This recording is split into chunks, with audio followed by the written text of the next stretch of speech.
perkara remeh-temeh jangan biarkan dalam kepala. InsyaAllah kita akan jadi manusia yang hebat.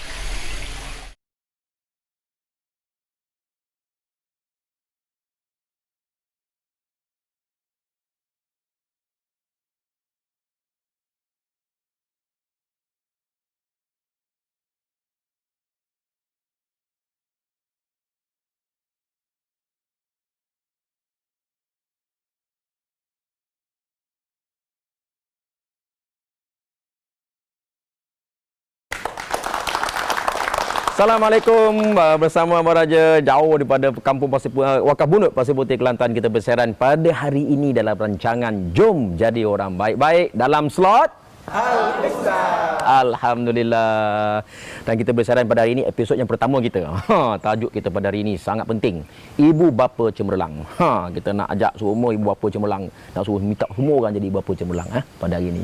Yang kahwin, ada anak, alhamdulillah lah. Yang tak ada anak, kita doakan dapat anak nanti jadi ibu bapa cemerlang. Yang belum kahwin ni ramai-ramai ni pun kita doakan nanti satu hari nanti dapat jadi ibu bapa yang cemerlang. Pertama sekali paling penting, ibu bapa cemerlang. Bangun awal pada anak bagi-bagi, kan? Mak ayah bangun lambat pada anak, macam mana nak jadi ibu bapa cemerlang, kan? Pertama sekali buka mata pagi-pagi tu, ibu bapa cemerlang dia bangun lebih awal pada anak.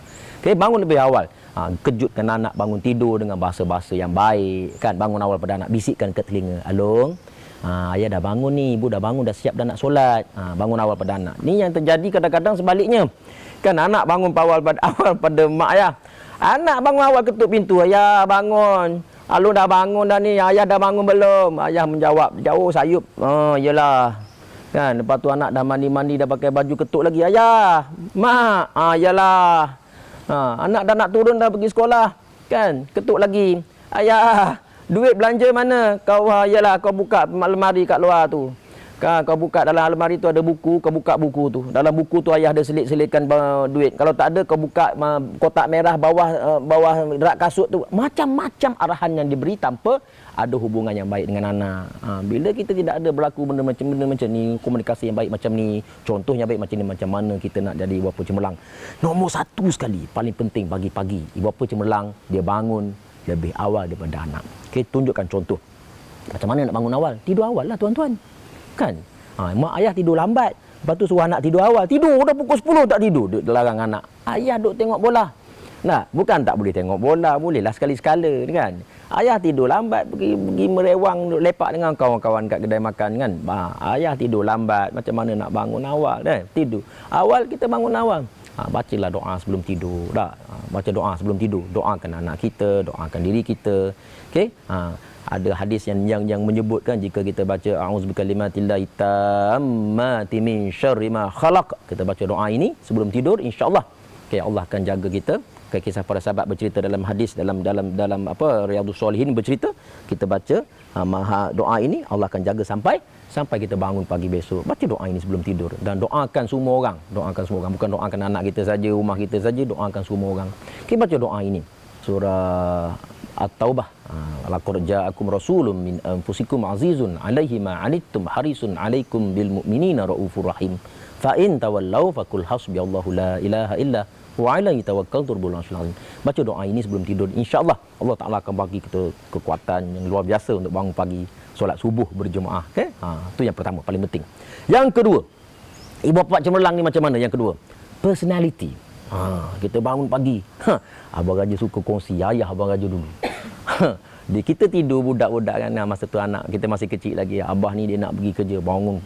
Kita terkejut dengan tamparan minyak rambutnya. Dia ambil minyak rambut tu, letak kat tangan. Orang dulu mana ada minyak rambut macam sekarang, gel-gel. Ambil, dia tampar kita tengah tidur. Terkejut. Ni dia buat, dia bentuk kat rambut dia nak pergi kerja. Licin ni rambut ni. Kita tengok, buka mata je tengok Abah tengah pakai baju dengan rambutnya yang kemas dengan bajunya, tainnya. Kita terus rasa nak jadi seperti itu juga. Jadi bentuk personality sebagai ibu bapa, kan? Bangun pagi anak tengok ayahnya berpakaian sopan, tutup aurat, maknya berpakaian sopan, tutup aurat. Jadi benda pertama yang kita bagi pada anak kita adalah contoh yang baik. Bentuk personality. Sebut tentang personality ni, tidak ada orang berjaya yang berperangai, berjalan, duduk, makan, tidur, bangun macam orang gagal. Tidak ada. Orang berjaya, dia personality dia spesen je. Perasan betul-betul tak? Kan? Orang tak berapa berjaya ni special je. Dia punya personality kan. Rupa-rupanya orang yang berjaya ni dia ada satu personality. Jadi ibu bapa cemerlang ni dia ada satu personality dia. Okay, cara berpakaiannya, bentuk cara berpakaian yang baik. Dan tegurlah anak kita. Tegur anak kita terus. Baju tu keluar tu bang, masukkan ke dalam. Sekarang ibu bapa tak tegur anak pergi sekolah. Baju tu keluar, rambutnya macam-macam. Ibu bapa tak tegur. Okay? Allah ni dia nak bagi suatu benda kat kita. Dia tengok batang tubuh kita. Layak ke tak terima benda tu.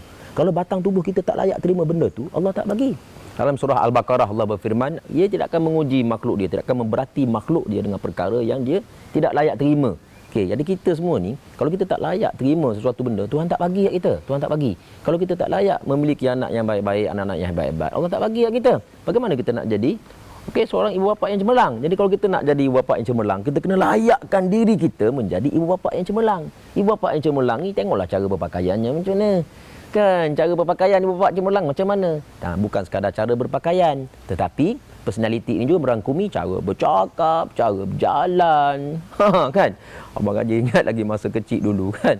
Balik sekolah kan, kita baju Abang Raja kan cacat berkaki palsu. Jadi melompatlah ke sekolah. Masa darjah 1 tu dulu tak ada kaki palsu lagi. Pergi sekolah melompat. Jadi bila melompat ni baju sekolah kita ni terkeluar lah kan. Jadi bila balik sekolah kan, sampai ke rumah tu, naik atas tangga baju terkeluar. Mak kata kau masukkan baju. Masukkan baju dalam seluar. Dah sampai rumah tu. Dia bentuk personality kita. Jadi begitulah cara dia mendidik kita dan membentuk kita dengan satu personality yang baik. Jadi ibu bapa cemerlang. Yang kedua, dia ada satu ciri-ciri personality ibu bapa yang cemerlang. Apa tips seterusnya? Kita jumpa sebentar lagi insya-Allah. Bila sibuk, maka kita pun bagilah gadget kita tu. Kan, telefon kita bagi kat anak kan, kononnya nak suruh mendiamkan dia. Budak-budak tengok, subhanallah. Sekarang ni cerita kartun pun ada diselitkan juga dengan iklan-iklan tak patut.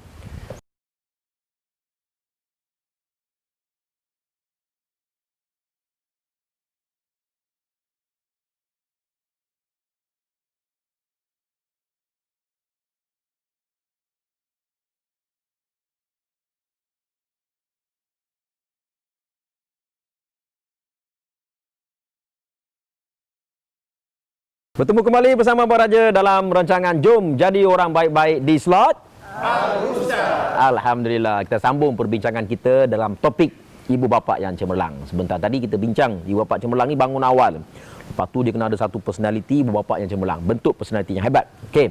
Yang ketiga, Abang Raja nak sebut tentang pemakanan. Ibu bapa cemerlang ni sangat jaga, sangat concern tentang pemakanan anak-anak dia.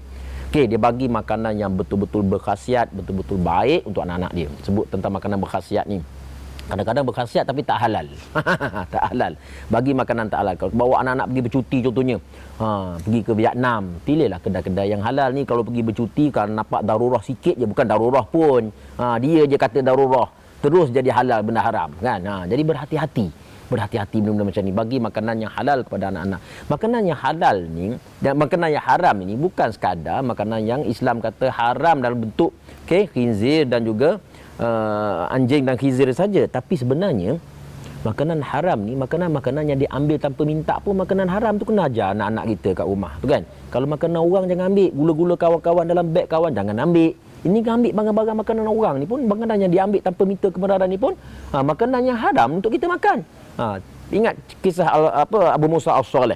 Bagaimana Abu Musa As-Saleh ini, seorang anak muda yang sangat hebat kan pribadinya, tengah mandi dekat sungai kan. Abu Musa As-Saleh tiba-tiba sebiji buah apple hanyut kan.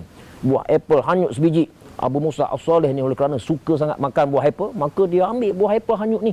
Buah apple hanyut dia ambil, dia makan, tengah-tengah makan separuh, dia baru teringat, ya Allah, aku tak minta izin ni siapa punya buah apple ni kan. Maka Abu Musa As-Saleh dah jadi cemas. Ya Allah, aku dah termakan separuh ni macam mana kan. Maka Abu Musa As-Saleh menyusuri sungai itu pergi cari siapa pemilik buah apple ni. Tiba-tiba dia sampai di hujung di hulu sungai, jumpalah seorang pakcik tua. Jadi Abu Musa As-Saleh pun jumpa pakcik ni, kata, ya pakcik, ni mesti buah apple pakcik yang gugur ni, saya dah termakan yang hanyut sebiji ni. Ampunkan saya pakcik, halalkanlah. Orang tua ni mula terfikir, hebat sungguh. Baru makan separuh, yang hanyut pun datang minta ampun, minta halalkan. Maka orang tua tu kata, baiklah, aku boleh halalkan dengan syarat kau kena kahwin dengan anak aku. Anak aku ni buta, pekak, bisu, cacat kaki tangan.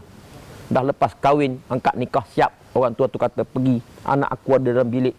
Dia buka pintu tengok, ya Allah, perempuan secantik manusia dalam bilik. Atas kata, Assalamualaikum bang, boleh bagi salam? Abu Musa As-Soleh tutup pintu keluar balik, jumpa orang tua tadi. Dia kata, ayah, isteri ayah ke isteri saya? Tak cacat pun aku tengok orang dalam tu. Orang tua tu kata, itulah anak aku.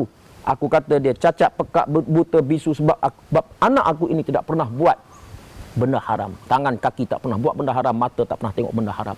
Itulah maksud aku pekak, bisu, cacat kaki tangan. Hasil perkahwinan ini lahirlah wali Allah Syekh Abdul Qadir Jailani. Jadi tuan-tuan, bagi makanan yang hebat kepada biologinya. Dan makanan rohani macam mana? Daripada mata turun ke hati. Jaga apa yang anak kita tengok. Bahan-bahan bacaan yang baik-baik. Kita sibuk, maklumlah kan. Bila sibuk, maka kita pun bagilah gadget kita tu. Kan, telefon kita bagi ke anak kan, kononnya nak suruh mendiamkan dia. Budak-budak tengok, subhanallah. Sekarang ni cerita kartun pun ada diselitkan juga dengan iklan-iklan tak patut.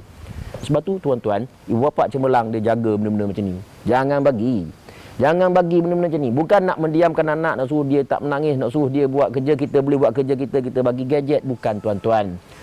Apabila anak-anak kita dapat gadget-gadget macam ini, dia akan dapat makanan rohani yang tidak baik untuk diri dia. Ibu bapa cemerlang, dia bagi makanan rohani yang baik. Dia kontrol TV, dia kontrol siaran-siaran tertentu je yang boleh tengok. Dia kontrol apa yang masuk melalui mata anak-anak dia. Okay. Pernah kita dengar cerita kan, ada orang buta datang ziarah Nabi kan. Nabi cakap kat anak dia, pergi tutup aurat kan. Anak dia kata kat Nabi, ya Rasulullah, kan orang tu buta. Kan? Apa pula aku kena tutup aurat? Nabi kata, orang tu buta tapi kau tak buta. Kau tak buta.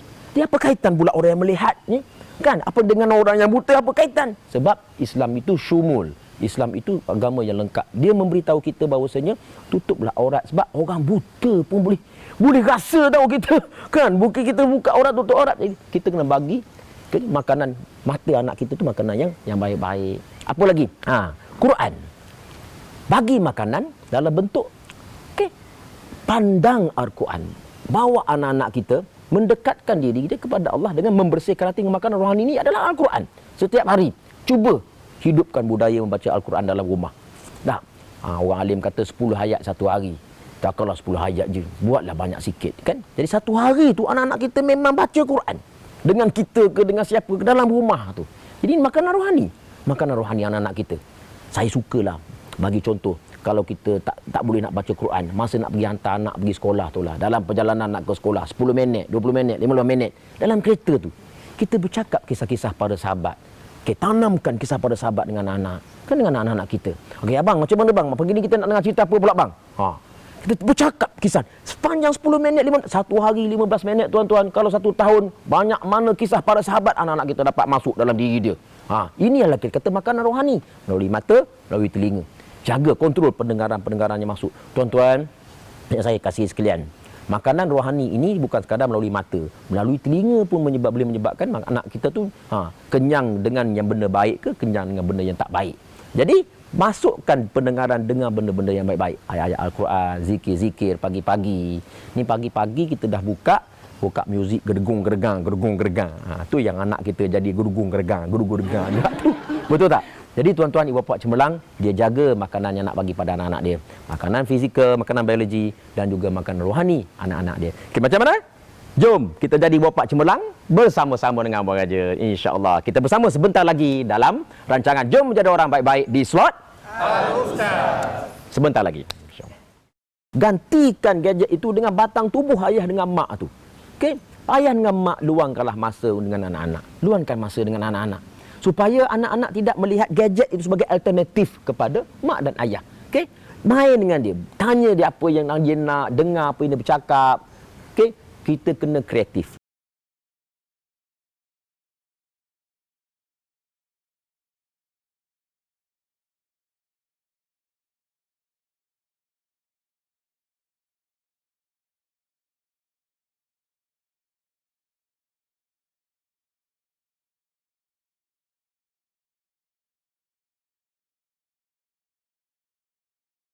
Assalamualaikum, kembali bersama Abang Raja. Kita bersiaran di Kampung Wakaf Bunut, Pasir Putih, Kelantan. Kita dalam rancangan Jom Jadi Orang Baik-Baik di slot Alhamdulillah. Kita sambung perbincangan kita dalam topik kita pada hari ini, ibu bapa yang cemerlang. Apa lagi ciri-ciri ibu bapa cemerlang? Doa. Doakan yang baik-baik. Ibu bapa cemerlang ni dia tak pernah putus berdoa. Doa boleh mengubah takdir, tuan-tuan. Doalah walaupun ke saat akhir. Tanya diri kita, berapa kali kita doakan untuk anak? Kadang-kadang kita tak sempat nak doakan untuk diri sendiri pun kita ni. Lepas sembahyang kan, cepat sangat nak bangun. Duduklah tuan-tuan, doakan sekejap. Doa yang baik-baik untuk anak kita.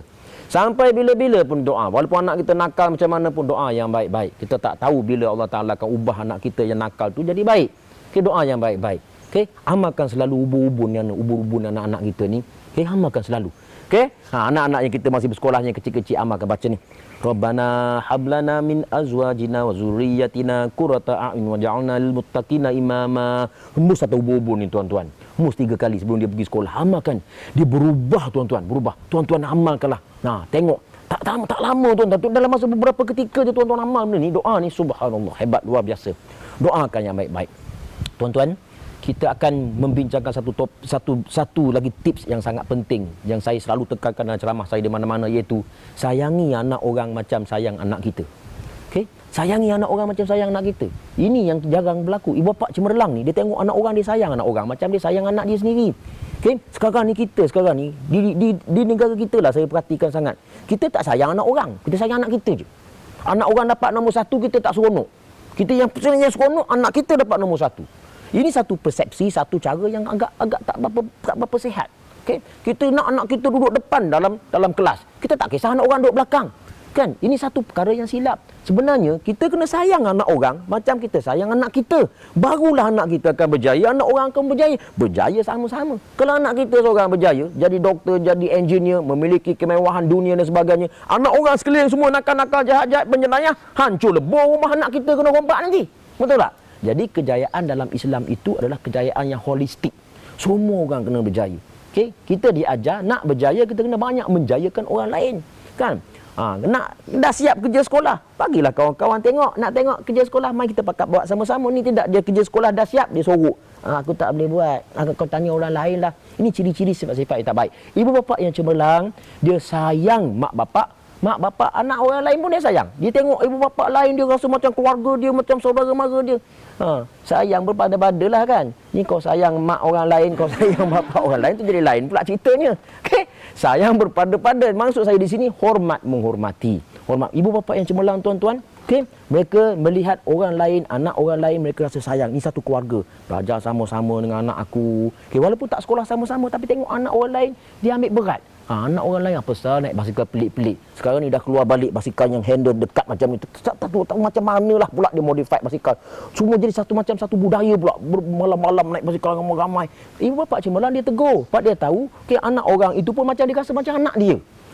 Kita tengok anak orang pakai selekeh, anak orang jalan seorang-seorang waktu persekolahan ni. Pergi mana budak ni? Macam darjah 2 baru sekolah rendah. Adik nak pergi mana? Rupanya budak ni ada masalah pembelajaran. Keluar sekolah tak cakap kat siapa-siapa, jalan seorang pergi ke bandar. Ambil tolong bawa balik dia ke balai polis dan sebagainya. Ibu bapa cemerlang macam ni lah yang kita nak ada dalam masyarakat kita. Okey, supaya kita semua akan saling prihatin, saling bantu-membantu membina generasi yang hebat. Assalamualaikum Abang Raja. Saya nak tanya satu soalan. Macam mana kalau kita nak didik anak kita kalau dah kejut bangun pagi tapi dia still moody dan memberontak? Terima kasih. Tuan-tuan, dalam ilmu psikologi, kalau anak perempuan, anak perempuan ni kita kena puji. Banyak puji dia. Masa nak kejutkan dia tu, kita puji dia. Puji. Kakak yang cantik, yang baik, ayah sayang. Anak perempuan yang paling hebat di dunia ini. Anak perempuan yang dapat nombor 1, pengawas yang hebat. Tapi biarlah benda tu betul. Ni dia tak pengawas. Awak sebut anak perempuan pengawas yang hebat. Dia tulis anak mana pula ya? Sebut benda yang betul lah kan. Anak perempuan yang ayah paling sayang di dunia ini. Yang tolong ibu masak semalam. Yang tolong ibu jom bangun. Dia puji-pujian. Yang anak perempuan dia mudah lain. Dia mudah terasa nak bangun. Dia mudah terasa. Dia dirangsang dengan benda-benda positif macam ni. Itu tips lah saya bagi kan. Selain daripada tak bangun kau ambil air siram je lah kan. Gunakan pendekatan tadi. Iaitu puji. Kalau anak laki, dia kena sentuh. Anak laki dia nak sentuhan. Orang laki dia nak sentuhan. Orang perempuan nak bunyi-bunyian yang bagus, bagi nasihat yang bagus, kata-kata yang hebat-hebat. Anak laki dia nak sentuh. sentuh pegang. Anak ayah Halong, pemain bola yang hebat, memiliki kaki yang hebat, tendangan yang paling hebat di dunia ini, bangun solat subuh dengan ayah. Jom, Iskandar Zulkarnain, pemilik antara dua seorang pemerintah antara dua gunung. Okay, jom kita solat berjemaah dengan ayah. Dia lain, dia akan jadi bang. Bila kita sentuh tu anak laki dia lain. Orang perempuan, okay, dia suka puji-pujian. Orang laki dia suka disentuh. Jadi guna tips itu insya-Allah ya. Insya-Allah. Soalan seterusnya insya-Allah. Assalamualaikum Beraja. Nak tanya Beraja mengenai caranya bagaimana kita nak menghindarkan anak-anak kita ni, bukan anak kita sajalah, anak-anak orang lain pun, nak menghindarkan mereka daripada menggunakan gadget yang melampau sangat. Alhamdulillah. Nak perbaiki anak kita yang suka sangat gadget ini, kan? Macam mana nak alihkan? Sebab apa dia pergi pada gadget? Sebab si ayah dan si ibu ini tidak ada masa untuk dia. Maka yang pertama sekali ialah gantikan gadget itu dengan batang tubuh ayah dengan mak tu. Okey? Ayah dengan mak luangkanlah masa dengan anak-anak. Luangkan masa dengan anak-anak. Supaya anak-anak tidak melihat gadget itu sebagai alternatif kepada mak dan ayah. Okey? Luangkan masa. Kadang-kadang kita duk bagi gadget, cuba jangan bagi gadget, cuba pergi dengar, pergi main dengan dia sekejap, luangkan masa dengan dia sekejap. Okey? Main dengan dia. Tanya dia apa yang dia nak, dengar apa yang dia bercakap. Okey? Kita kena kreatif. Ibu bapa kena kreatif. Saya ada tengok ibu bapa yang yang buat origami dengan anak-anak. Okey, bila nampak ada dia nak gadget je, dia ambil origami. Ada saya melihat ibu bapa yang buat Lego dengan anak-anak, pasang Lego dengan anak-anak. Saya melihat ada ibu bapa yang menyibukkan diri anak-anak dengan kreatif, tanam bunga, dia buat projek sains dengan anak-anak dia. Jadi anak-anak tak sempat nak tengok gadget, nak melihat benda-benda yang seperti itu sebagai alternatif kepada masa lapang ataupun alternatif kepada kebosanan yang dia ada. Jadi tuan-tuan, kita sebenarnya ada banyak cara untuk menjadi ibu bapa yang cemerlang. Kita didik anak-anak kita supaya menjadi anak-anak yang baik dengan cara kita dulu jadi ibu bapa yang cemerlang. Tuan-tuan, masa berdoa lah terakhir sekali. Sebut kuat-kuat tuan-tuan. Masa baca doa, anak kita sembahyang kat belakang, kita doa tu, kita sebut kuat-kuat, ya Allah, jadikanlah anak aku ini anak yang soleh dan solehah, anak yang baik. Jadi doa-doa yang kita sebut ni dengan jelas ni, anak dengar kat belakang. Anak dengar kat belakang. Sebut biar jelas. Ni kita baca doa, anak tak faham. Anak mulalah anak kita tak faham apa yang kita nak. Sebut dengan jelas apa yang kita nak. Sebut dengan jelas biar anak kita faham apa yang kita nak. InsyaAllah anak itu akan berubah jadi baik. InsyaAllah. Abang Raja tak sabar nak jumpa lagi tuan-tuan sekalian di episod seterusnya pada minggu-minggu yang akan datang. Jumpa lagi bersama Abang Raja. Assalamualaikum warahmatullahi wabarakatuh.